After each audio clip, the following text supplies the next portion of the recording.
Cerita diawali dengan memperkenalkan seorang mahasiswi calon ahli astronomi bernama Kate Dibiasky. Kita panggil saja Kate, yang kebetulan sedang mengamati bintang-bintang di angkasa, di mana Kate sengaja menemukan satu momen langka, yaitu sebuah komet yang melaju sangat kencang dan berada cukup dekat dengan tata surya kita. Saat itu juga Kate langsung menunjukkan penemuan komet tersebut kepada dosennya, yaitu Profesor Mindy. Ini orangnya. Mereka semua terlihat mengucapkan selamat kepada Kate sekaligus memberikan nama komet ini dengan nama belakang Kate, yaitu Dibiasky. Jadi namanya Komet Dibiasky. Salah satu mahasiswi pun bertanya, "Prof, bagaimana cara menghitung kecepatan sebuah komet dan dari mana asalnya dan kemana arah melajunya?" Profesor pun langsung melakukan perhitungan untuk menjawab pertanyaan tersebut. Yang alangkah terkejutnya beliau saat menemukan sesuatu yang tidak terduga. Bahkan dia sendiri tidak ingin mempercayainya. Entah apa itu, namun Profesor Mindy terlihat panik dan langsung menyuruh pulang semua mahasiswinya kecuali si Kate. Professor Mindy? Malam itu juga Profesor Mindy langsung menghubungi pihak dari Lembaga Antariksa Nasional untuk melaporkan penemuannya, yang kemudian pihak dari LAPAN pun langsung menghubungi orang pemerintahan bernama Dr. Teddy, kita panggil saja Pak Teddy, yang merupakan Kepala Pemertahanan Amerika Serikat, untuk melaporkan situasi darurat bahwa alasan kenapa Profesor Mindy sangat panik adalah dikarenakan komet yang ditemukan Kate ini melaju dalam kecepatan tinggi dan diperkirakan akan menabrak bumi sekitar 6 bulan 14 hari lagi. A direct hit of Earth in 6 months and 14 days. Isn't that Sekilas ini tampak seperti hal yang biasa karena memang setiap tahun saja ada sekitar 6.100 benda angkasa alias batu meteor yang menabrak bumi, tetapi keburu hancur saat melewati atmosfer dikarenakan ukurannya kecil-kecil. Namun komet yang satu ini ukurannya diperkirakan memiliki lebar sekitar 5-10 km atau setara 100 kali lipat lapangan sepak bola. Bisa dibayangkan, dampak yang ditimbulkan bukan lagi hanya kerusakan, tetapi adalah pemusnahan massal alias kiamat.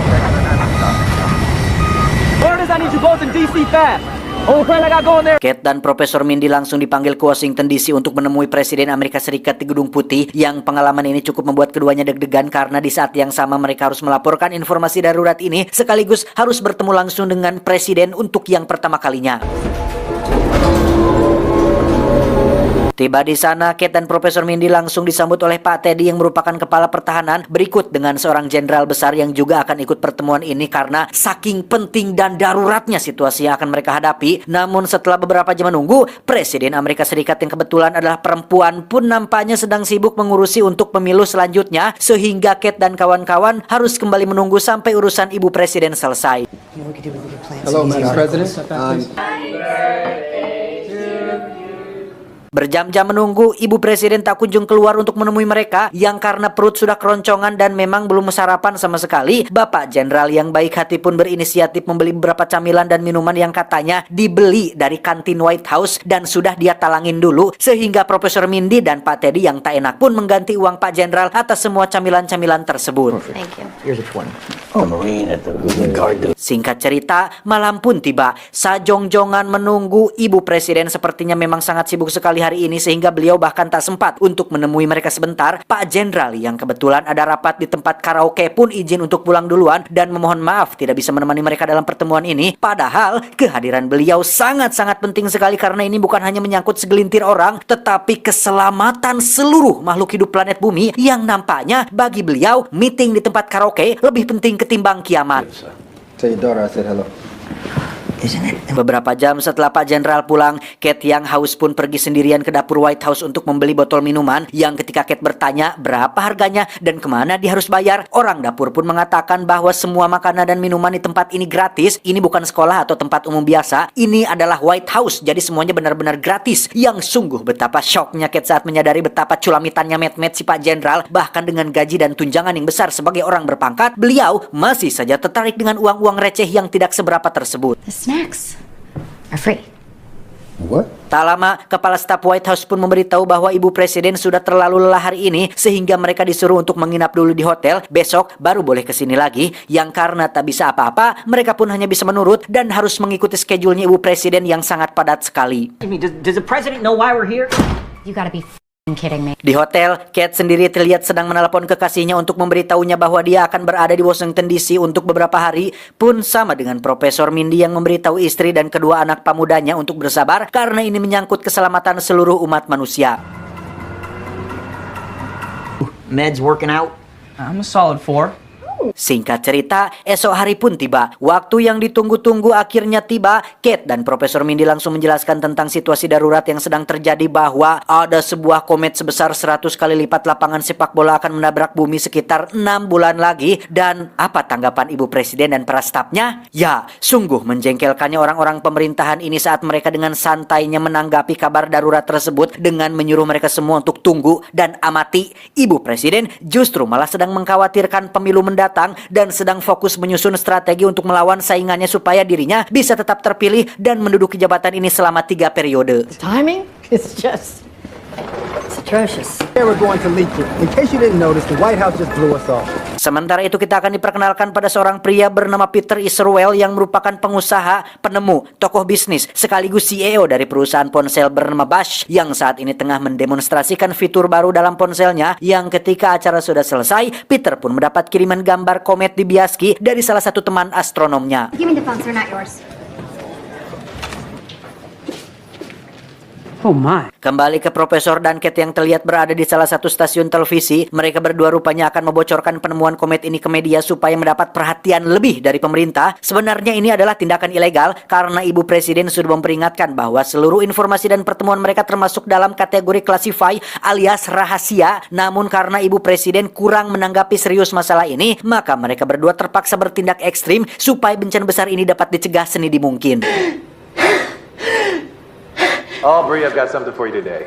Listen to this. Sebelum siaran, mereka berdua pun duduk di ruang tunggu yang kebetulan ada seorang artis yang katanya sedang viral-viralnya, yakni Ariana Grande, yang dikabarkan putus dengan kekasihnya akibat perselingkuhan. Alih-alih berita komet akan menjadi bahan perhatian lebih, faktanya berita mengenai kisah asmara Ariana Grande lebih menarik di mata para penonton, sehingga penampilan mereka setelah Ariana Grande tidak cukup untuk menarik perhatian para penonton yang ada di rumah. Do that. And you should stay up all night, every night, crying. Akibat Kate yang marah-marah saat siaran langsung, wajahnya pun mendadak terkenal berkat meme yang dibuat oleh para netizen iseng, di mana momen marah-marah tersebut justru malah lebih viral dari inti berita itu sendiri, sehingga cukup sulit bagi mereka berdua untuk memperingatkan orang-orang tentang betapa mepetnya waktu untuk mencegah bencana besar yang sebentar lagi akan terjadi.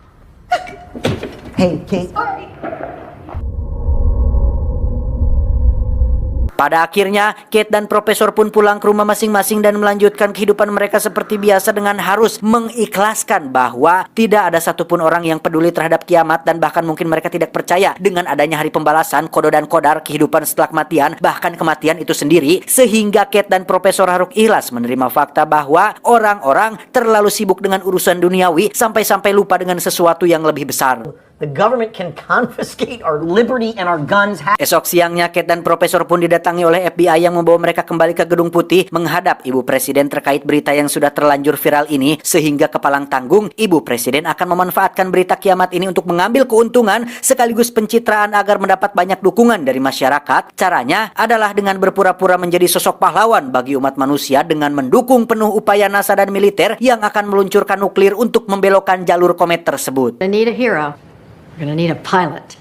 Real guy. Alhasil, setelah Ibu Presiden yang angkat bicara, maka berita tentang komet ini langsung menjadi trending utama di berbagai platform media. Kate dan Pak Teddy pun diundang di salah satu televisi pemerintahan, sementara Profesor Mindy menjadi narasumber di stasiun televisi khusus Bincang-Bincang Pagi, yang di situ Profesor Mindy mulai goyah fokus dan keimanannya ketika dia terlibat hubungan terlarang dengan salah satu host wanita yang mewawancarainya. In these slides, I'm talking about how hot he is in the office. He's not hot. Take a view when I just...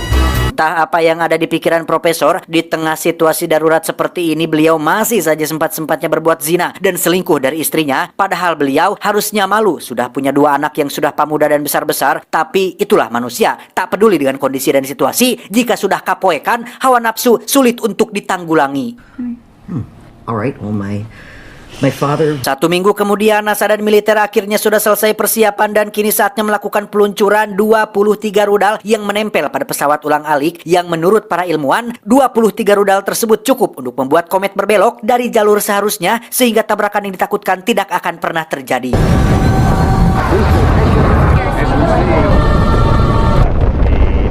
Dan ya, semua orang pun bersorak-sorai saat pesawat NASA sudah lepas landas dan sedang dalam perjalanan menuju keluar dari atmosfer. Yang di tengah kebahagiaan itu, muncullah Peter, sang pengusaha ponsel yang memanggil ibu presiden secara pribadi. Entah apa yang mereka berdua bicarakan, tetapi tak lama setelah pertemuan itu, pesawat rudal pun tiba-tiba berbelok alias batal diluncurkan, yang membuat semua orang menjadi keheranan. Ship is definitely definitely turning around. Masih bingung dengan apa yang terjadi, Kate, Profesor, dan Pak Teddy pun diminta menunggu di salah satu ruangan di mana kepala staf Gedung Putih bernama Jason pun tiba-tiba muncul dan ujug-ujug menunjuk Profesor Mindy sebagai penasihat sains dan diminta untuk mengikuti rapat rahasia yang diadakan oleh Ibu Presiden dan para stafnya. Short, sweet, and simple. I'll be back. Yes. All right. Come on. Science. Ternyata pembatalan misi rudal ini adalah atas ide dari Peter, sang orang kaya ketiga di dunia. Menurutnya akan sangat merugi sekali umat manusia apabila menyia-nyiakan komet sebesar itu, karena dari hasil risetnya, komet tersebut mengandung berbagai unsur mineral berharga seperti emas, berlian, logam, tembaga, nikel, yttrium, terbisium, osmium, platinum, dan lain sebagainya yang ditaksir akan menghasilkan ratusan triliunan dolar, sehingga Peter mengusulkan sebuah ide untuk membiarkan komet tersebut tetap berada pada jalurnya, yaitu jalur yang mengarah ke planet bumi. Wow. Just how meteoroids we can handle. Profesor Mindy pun bertanya, apa gunanya semua keuntungan itu apabila umat manusia mati? Peter langsung menunjukkan apa yang dia punya, yakni sebuah drone yang dilengkapi dengan fusi nuklir yang disinyalir bisa memecah komet menjadi bagian-bagian kecil yang tidak berbahaya, membiarkan batuan komet kecil-kecil tersebut mendarat di planet bumi, sehingga keuntungan yang didapatkan dari hal itu diyakini bisa mengurangi kemiskinan di seluruh dunia, meningkatkan perekonomian negara, dan yang paling terpenting, meningkatkan saham perusahaan ponselnya dan menjadikan nama Ibu Presiden dikenang sebagai pahlawan penyelamat dunia. Diversity, all these multitudes of problems are just... Selesai rapat, Profesor langsung menemui Kate dan Pak Teddy untuk menceritakan hasil rapat tadi siang, yang pada intinya ide Peter tentang mengambil keuntungan dari komet tersebut adalah sebuah ide yang beresiko tinggi, karena mereka akan sengaja membiarkan kometnya berada cukup dekat dengan bumi, sehingga apabila ide tersebut gagal, maka umat manusia dipastikan akan binasa karena tak punya cukup waktu untuk melakukan pencegahan. Dengan kata lain, nasib planet bumi saat ini bergantung pada idenya Peter dan keputusan Ibu Presiden yang ingin dianggap sebagai pahlawan. Mendengar hal itu, Kate yang kesal pun memberitahu semua orang di kafe tentang komet tersebut yang mengandung banyak emas, berlian, dan unsur berharga lainnya, dan pemerintah sengaja membiarkan kometnya menabrak bumi supaya orang kaya menjadi semakin kaya dan orang miskin menjadi semakin miskin, sehingga masyarakat pun menjadi kesal sendiri dan timbullah kerusuhan yang mengakibatkan Kate harus diboyong oleh pihak FBI. The rich people, even more disgustingly rich! What about the granddad? Hey! Akibat aksi tersebut, Kate mendapat sanksi berupa larangan untuk tampil di berbagai media, sehingga Kate mau tidak mau harus kembali ke kehidupannya. Namun cap sebagai orang yang menentang pemerintah sudah terlanjur disandangkan pada dirinya, sehingga kedua orang tuanya sekalipun bahkan tidak lagi menerima Kate di rumah mereka karena tidak ingin ikut terlibat dalam masalah yang terus ditimbulkan oleh anak mereka. Profesor Mindy yang kini sudah menjadi penasihat ilmiah kepresidenan pun nampaknya mengalami semacam lupa diri ketika dia masih tetap melanjutkan hubungan terlarangnya dengan si host berita TV, yang aksi selingkuh itu pun akhirnya ketahuan setelah sang istri mendatangi apartemen tempat menginap dan boncoslah rumah tangga mereka berdua. Kate sendiri sudah kembali pada pekerjaan paruh waktunya sebagai kasir minimarket, yang kebetulan ada kelompok pemuda yang mengenali wajah Kate dari sosial media. Mereka bertiga cukup mengidolakan sosok Kate perihal perlawanannya terhadap pemerintah, yang pada akhirnya Kate pun ikut nongkrong bareng bersama mereka semua. Yeah, I saw him taking down, man. Beralih ke perusahaan bus tempat Peter sedang mengerjakan proyek drone-nya yang akan menjadi ujung tombak untuk menghancurkan komet besar, yang sebagai seorang penasihat sains kepresidenan, Profesor pun angkat bicara mengenai proyek Peter yang dianggap belum memenuhi syarat dan belum melalui proses peninjauan sejawat. Namun Peter yang merasa jenius, pintar, kaya, dan sukses dalam beberapa bidang pun nampaknya mawakarep sorangan alias keras kepala dengan meyakini bahwa drone ciptaannya sudah 100% sempurna dan akan berhasil meledakkan kometnya tepat waktu. You are a lifestyle idealist. Niat hati ingin membantu dan memberikan saran untuk kebaikan kita semua, Profesor Mindy malah mendapat teguran dari Ibu Presiden yang menganggapnya terlalu bawel dan terlalu ngerecokin ide si Peter ini. Padahal sebagai seorang ilmuwan, sudah jadi tugas Profesor untuk menilai dan memvalidasi sesuatu, yang karena sarannya sedikit pun tidak didengar, Profesor Mindy pun sengaja menghadiri acara TV selingkuhannya untuk menjadi narasumber dan mencurahkan isi hatinya tentang semua orang yang terlalu menganggap sepele dan main-main akan situasi darurat darurat yang terjadi saat ini. Of the United States is lying. Profesor pun dipecat dari jabatannya sebagai penasihat karena dianggap menentang keputusan presiden yang tepat pada malam Jumat 2 bulan sebelum tabrakan. Komet berukuran besar itu pun sudah mulai terlihat dengan jelas di langit malam, sehingga sebagian orang yang masih berakal sehat pun mulai mendesak pemerintah untuk segera lakukan tindakan pencegahan. Sementara di sisi lain, yakni para pendukung ibu presiden justru malah membuat gerakan sendiri yang bertajuk Don't Look Up, yang artinya jangan lihat ke atas, yang merupakan sebagai simbol bahwa mereka, para pendukung presiden, tidak takut, tidak panik, dan tidak percaya dengan adanya kiamat. There it is. Just look up.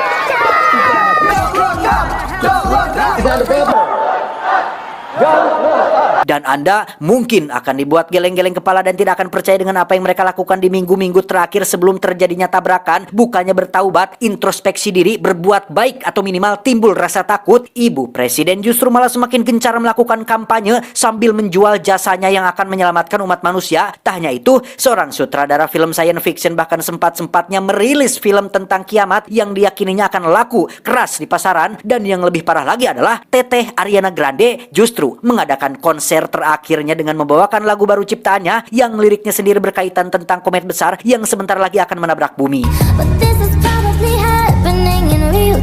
Singkat cerita, waktu sudah memasuki hari ketiga sebelum tabrakan, di mana Pak Teddy baru saja mendapat kabar buruk bahwa ibu presiden dan Peter memutuskan kerjasama dengan negara-negara lain demi untuk bisa menguasai hasil mineralnya sendirian. Awalnya negara-negara seperti Rusia, Korea, India, dan beberapa negara lain bermaksud untuk membantu dengan akan melakukan misi gabungan demi untuk mencegah kalau drone canggih milik Peter gagal mencegah tabrakan. Tetapi karena Peter dan ibu presiden egois, sekarang umat manusia benar-benar menggantungkan harapan dan keselamatan mereka kepada drone-nya si Peter yang bahkan belum dilakukan peninjauan oleh para ahli dan ilmuwan terkemuka di dunia.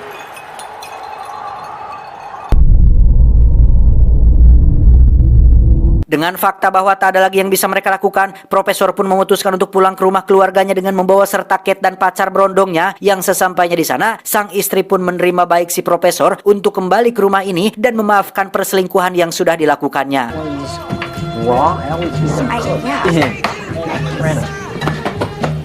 Bersamaan dengan itu, Peter dan ibu presiden sendiri nampak sangat bahagia sekali karena sebentar lagi peluncuran 30 drone ke angkasa akan segera dilakukan. Dan setelah semua ini berakhir, Peter pastinya akan menjadi orang paling kaya sedunia dan ibu presiden akan menjadi pemimpin negara paling berjasa dalam sejarah.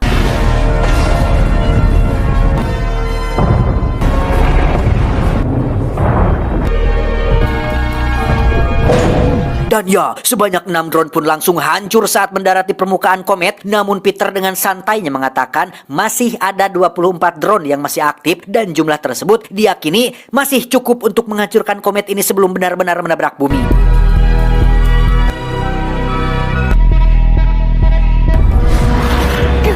Tak lama setelah ledakan terjadi, para pengawas melaporkan bahwa kometnya masih utuh dan ledakan drone tadi hanya menghancurkan sekitar 2% saja dari keseluruhan tubuh komet ini. Yang ketika semua pegawai melihat ke arahnya, Peter dengan wajah tanpa dosanya pura-pura izin ke toilet diikuti oleh si ibu presiden yang juga sama-sama tidak bisa berkomentar dengan kegagalan misi ini. All fine, everyone's fine. It's gonna be all right.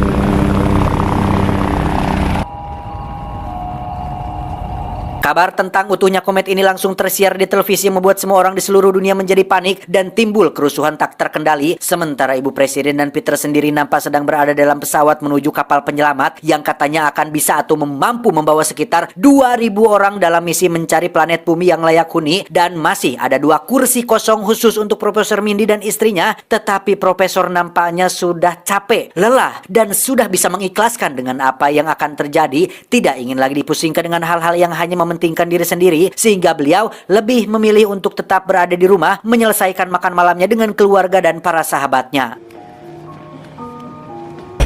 I'm not kidding.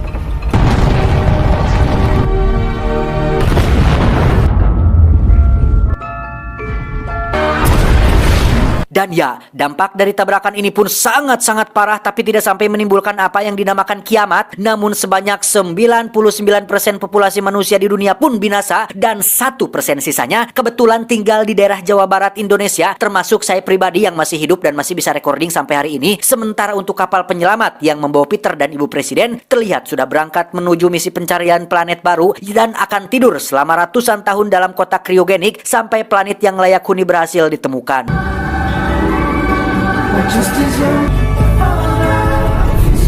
22.740 tahun kemudian, kapal penyelamat akhirnya tiba di sebuah planet yang berada jutaan tahun cahaya dari tata surya, di mana planet tersebut dianggap layak huni karena terdapat kehidupan, oksigen yang cocok, gravitasi yang sesuai, atmosfer yang memadai. Namun yang mereka tidak tahu adalah masih banyak binatang ganas yang hidup di planet ini, sehingga perjalanan jauh Peter, Ibu Presiden, dan 2.000 orang kaya yang ikut serta harus sia-sia setelah dimakan oleh para makhluk buas yang ada di planet asing ini. Tamat ending yang cukup melawan takdir Tuhan. Sebagian manusia bebal terkadang memang sulit untuk menerima sesuatu yang tidak mereka kehendaki. Mereka bukannya tidak tahu, tetapi memilih untuk tidak ingin percaya dikarenakan bertentangan dengan apa yang dikehendaki, bertentangan dengan hawa nafsu, bertentangan dengan cita-cita, bertentangan dengan ambisi mereka, sehingga di detik-detik terakhir sekalipun mereka masih memikirkan kepentingan pribadi demi untuk keuntungan yang hanya bersifat sementara. Coba Anda lihat, kurang kumaha profesor memberitahu semua orang tentang situasi ini, mereka masih saja bisa santai, bisa leha-leha, bahkan sempat-sempatnya mencari kesempatan untuk bisa mendapat keuntungan. Ada yang membuat film, ada yang konser, ada yang kampanye, dan lain-lain. Sisa waktu yang diberikan harusnya menjadi kesempatan untuk mereka bisa introspeksi diri, justru malah mengikuti hawa nafsu yang pada akhirnya harus berakhir secara mengenaskan. Pesan yang bisa kita ambil dari film ini adalah kekayaan, umur, dan ketenaran itu seperti minum air dari lautan yang asin. Semakin Anda minum, semakin haus yang Anda dapatkan. Ingat, dunia itu ibarat bayangan. Kejar dia dan Anda tidak akan pernah bisa mendapatkannya. Balikan badan Anda darinya dan bayangan tidak punya pilihan lain selain mengikutimu. Saya John, mewakili jajaran direksi yang bertugas, mengucapkan terima kasih dan sampai jumpa di video selanjutnya. Adios, kawat gigi, Sailor.